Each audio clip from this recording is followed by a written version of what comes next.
उसके बेबाक अंदाज और उसकी तीखी बोली, वो जब चलता है तो ऐसा लगता है कि मानो कि धरातल पर कोई भूचाल सा आ गया हो।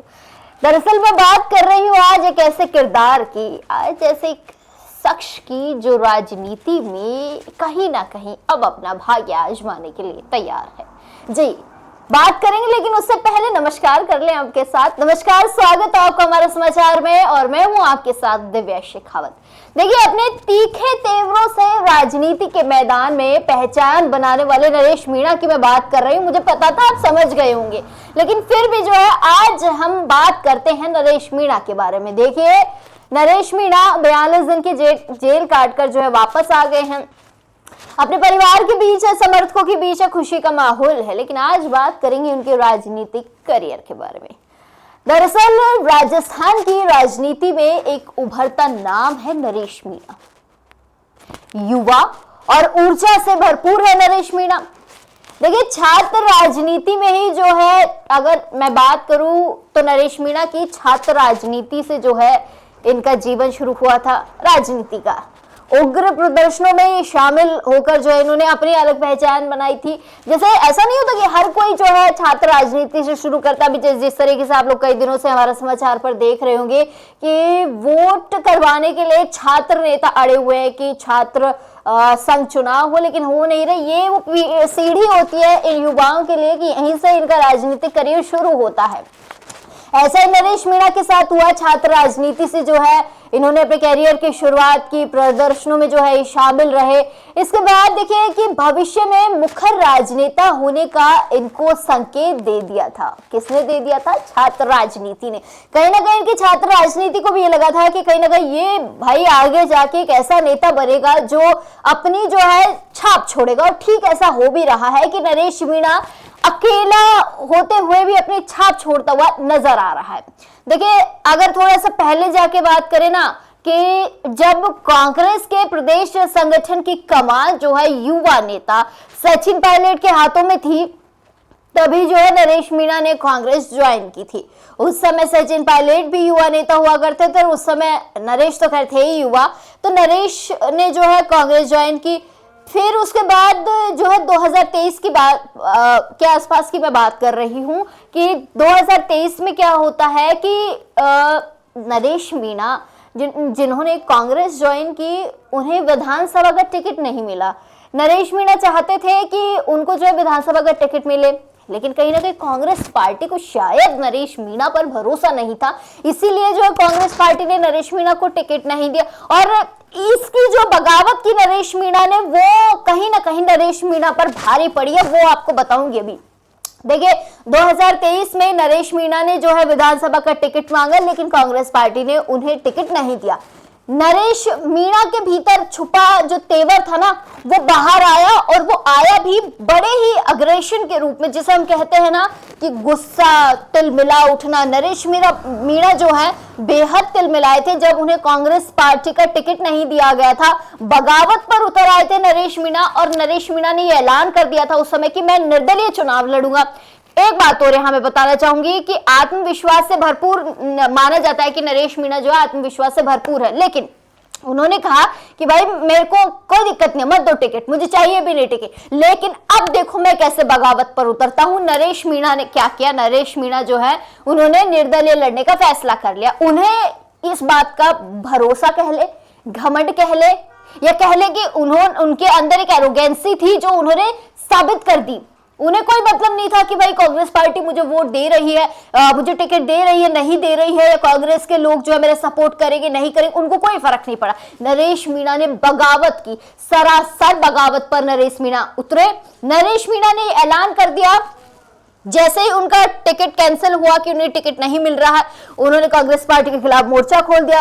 कांग्रेस पार्टी ने उन्हें निष्कासित किया। इसके बाद नरेश मीणा ने निर्दलीय चुनाव का ऐलान कर दिया, मैं निर्दलीय चुनाव लड़ रहा हूं देवली यूनियारा से। इसके बाद सुनिए, 40,000 से अधिक वोट हासिल कर उन्होंने अपनी ताकत दिखा दी, साबित कर दिया कि मैं कांग्रेस के दम पे नहीं हूं, मैं अपने दम पर हूं, मुझे किसी के वोट की जरूरत नहीं है, किसी के टिकट की जरूरत नहीं है, मैं अकेला चुनाव लड़ सकता हूं। ये बगावत करी नरेश मीणा ने।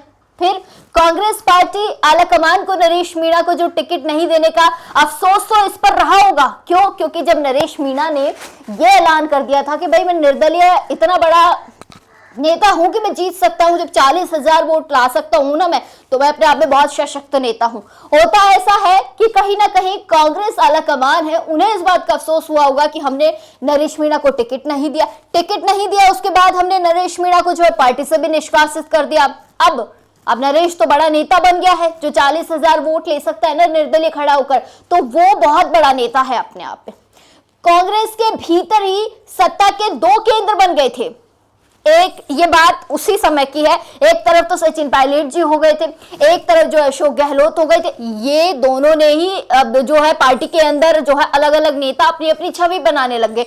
एक तरफ तो खुद जो है अशोक गहलोत वो मुख्यमंत्री के रूप में थे, और दूसरी तरफ जो है सचिन पायलट उप मुख्यमंत्री के रूप में थे। इन दोनों में इतनी तकरार हो रही थी कि अंदर अंदर पता ही नहीं चल रहा था कि कांग्रेस पार्टी में एक्चुअल में हो क्या रहा है। देखिए, मतभेद टिकट बंटवारे के समय जो है सामने आ गया था।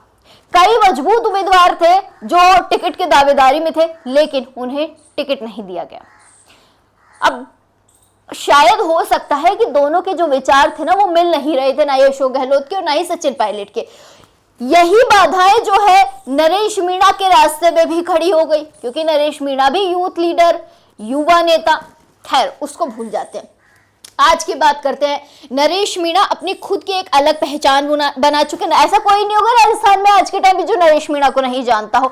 आज के टाइम पे हर व्यक्ति जो है नरेश मीणा को जानता है। ये कहना गलत नहीं होगा कि सचिन पायलट के बाद युवा चेहरा कोई है ना कांग्रेस पार्टी का रहा है, तो वो भाई नरेश मीणा है, जिसको सुनने के लिए आज हजारों की भीड़ उमड़ आती है।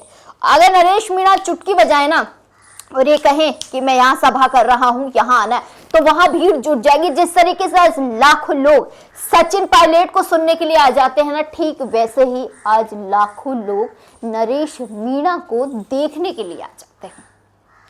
इसका एक उदाहरण मैं भी आपको दे देती हूं कि जोधपुर में एक रेजिडेंट डॉक्टर की आत्महत्या को लेकर एसएमएस के गेट पर धरना दे रहे मेडिकल छात्रों के पक्ष में जब नरेश मीणा बोले,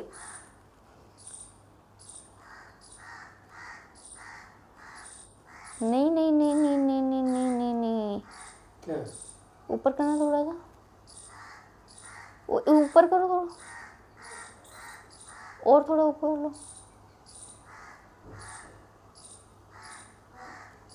ये थोड़ी था एसएमएस हॉस्पिटल वाला मामला, थोड़ी था। नहीं काटो मत, चल रहा है ना, नीचे लेकर आओ हल्का सा,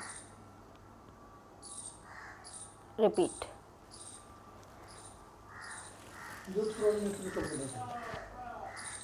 जोधपुर वाले मैटर में तो बोला ही नहीं ना, क्योंकि जेल में था उस समय तो। आप इसको थोड़ा सा चलाना ऊपर, वो 42 दिन वाली चीज आ जाएगी। इसका एक उदाहरण मैं आपको दे देती हूँ कि इसको चलाओ। इसका आपको एक अभी उदाहरण दे देती हूँ। देखिए, झालावाड़ में एक हादसा होता है जहां कई बच्चों की जान चली जाती है, स्कूल जो है जर्जर होकर गिर जाती है, और उन बच्चों को न्याय दिलाने के लिए, मुआवजा दिलाने के लिए नरेश मीणा जो है पहुंच जाते हैं झालावाड़। हॉस्पिटल के बाहर जो है नरेश मीणा ने जमकर हंगामा किया, जमकर प्रदर्शन किया, उनके समर्थकों ने किया और पुलिस ने उन्हें धर लिया, जिसके बाद 42 दिन बाद अब नरेश मीणा जाकर रिहा हुई है। बता दूं, नरेश मीणा अपने तेवरों से उन्होंने जता दिया कि उनको हल्के में मत लेना, गलत हो जाएगा, हल्के में कोई ले लेगा तो नरेश मीणा को। यही कारण है कि नरेश मीणा ने चेतावनी भरे लहजे में कहा कि मैं बच्चों को न्याय दिलाने के लिए धरने पर बैठा था, मुझे कई धाराओं में फंसाकर 1.25 महीने जेल में रखा, मुझे जिस नेता ने जेल में भेजा और जिस दिन उसका पता लग गया उससे जो है मैं समय आने पर गिन गिन कर हिसाब लूंगा। ये कौन कह रहा है? ये नरेश मीणा। वो दिन जरूर आएगा जिस दिन हिसाब बराबर में करूंगा। झालावाड़ में हुए हादसे के बाद हादसे का विरोध जो है किया उन्होंने। मृतक आश्रितों और घायलों को जो है आर्थिक मदद देने की मांग को लेकर नरेश मीणा ने वहां पे प्रदर्शन किया था। 25 जुलाई को उनको गिरफ्तार किया गया था। नरेश मीणा को 2 दिन पहले हाईकोर्ट से जमानत मिली थी। ये भी सुनते आप जाइए कि कार्रवाई पूरी करने के बाद झालावाड़ जेल प्रशासन ने नरेश मीणा को शनिवार यानी कि 6 सितंबर 2025 को शाम 5:50 पर रिहा कर दिया। जेल के बाहर बड़ी संख्या में खड़े समर्थकों ने नरेश मीणा के पक्ष में जो है जमकर नारेबाजी की। बाद में वे खुद समर्थकों के साथ बारा के लिए रवाना हो गए।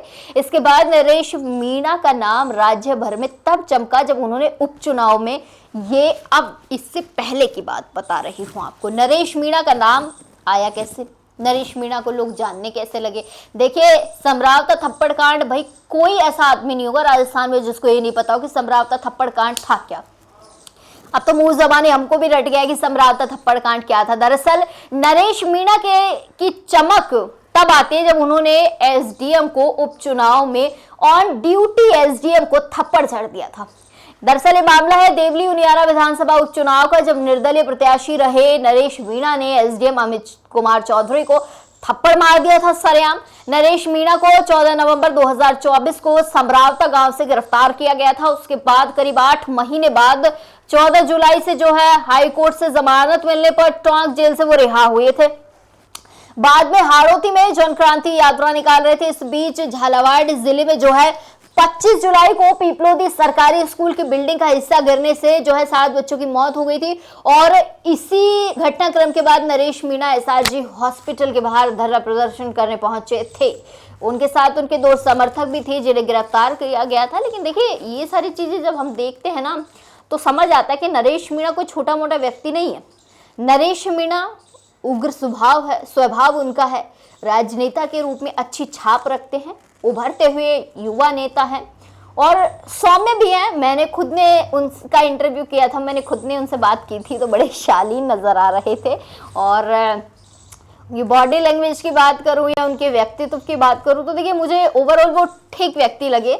ना कोई एग्रेशन था चेहरे पे, एक हल्की सी मुस्कान से मुझसे बात कर रहे थे। और जब मैंने पूछा कि आपके ऊपर फिल्म बनती है तो हीरो कौन रहेगा फिल्म में, तो कहते हैं कि फिल्म में हीरो मैं खुद ही रहूंगा, मैं किसी और को ये मौका नहीं दूंगा। मैंने कहा बिल्कुल, फिल्म बननी चाहिए आप पर और आप ही इस फिल्म के हीरो रहें।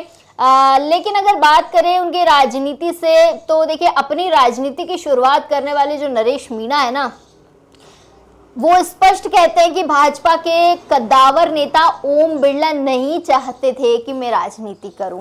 नरेश मीणा और ओम बिरला का तो ऐसा लगता है मुझे 36 का आंकड़ा है, क्योंकि खुलकर नरेश मीणा ये कहते हैं कि ओम बिरला नहीं चाहते मैं राजनीति करूं। शायद ओम बिरला को लगता होगा कि नरेश मीणा विपक्ष में रहते हुए राजनीति में रहे तो उनको रोकना बहुत मुश्किल होगा। लेकिन नरेश मीणा को कौन रोक सकता है, कैसे रोकेगा कोई नरेश मीणा को।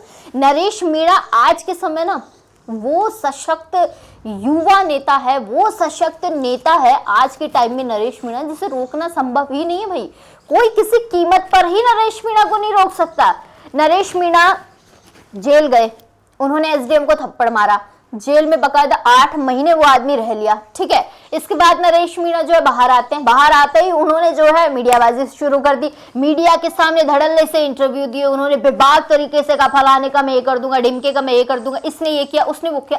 ये नरेश मीणा ने जेल से आते ही बाहर किया। अब आप समझ सकते हैं कि नरेश मीणा ने को पॉपुलैरिटी मिल रही है, तो नरेश मीणा को पॉपुलर होने की जरूरत नहीं है। नरेश मीणा ऑलरेडी इतने पॉपुलर हो चुके हैं कि अब कोई ऐसा नहीं हो जो नरेश मीणा का नाम नहीं जानता हो। उसके बाद भाई उन्हें जुम्मा 4 दिन नहीं हुए होंगे जेल से बाहर आते, फिर जेल में धरे गए। खैर, अब वो वापस आ गए। अब देखने वाली बात है कि क्या वो ये जो सौम्य स्वभाव की हम बात कर रहे हैं, सौम्य स्वभाव के साथ वो बैठेंगे या फिर राजनीति में जो है वापस से किसी न किसी मुद्दे के साथ लड़ाई करेंगे, झगड़ा करेंगे, अपना नाम बना के रखेंगे। वो तो देखने वाला विषय है। लेकिन आप तमाम छोटी बड़ी अपडेट्स के लिए बनी रहिएगा हमारा समाचार के साथ। नमस्कार।